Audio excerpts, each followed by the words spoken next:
હાલમાં અંબાજીમાં ભાદરવી પૂનમના મેળાનું આયોજન કરવામાં આવ્યું છે। ત્યારે ભાદરવી પૂનમ નિમિત્તે તરબૂચોને મહેસાણામાં અનોખો કેમ્પ યોજાયો હતો। અંબાજી જતા ભક્તોને ગરમીથી રાહત મળે તે હેતુસર આ કેમ્પનું આયોજન કરવામાં આવ્યું હતું। જ્યારે વસ્ત્રાલ અંબિકા યુવક મિત્ર મંડળ દ્વારા રંગપુર ગામ ખાતે એક કેમ્પ યોજી અને પદયાત્રીઓ માટે વ્યવસ્થા કરવામાં આવી હતી।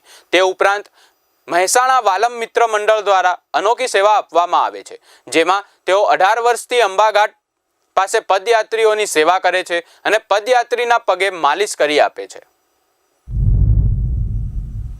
અમારો એક પહેલાથી કેમ્પ કરીએ છીએ લગભગ 10-12 વર્ષથી હિંમતનગર વાળા રોડ ઉપર ગિયોડ ત્યાં આગળ તરબૂચનો ઓનલી કેમ્પ છે અને અહીંયા ચા નાસ્તાનો હતો। છેલ્લા 4 વર્ષથી અમે અહીંયા તરબૂચ ચાલુ કર્યા છે અને 6 વર્ષથી આ કેમ્પ ચાલે છે। કેટલા તરબૂચ વપરાય છે?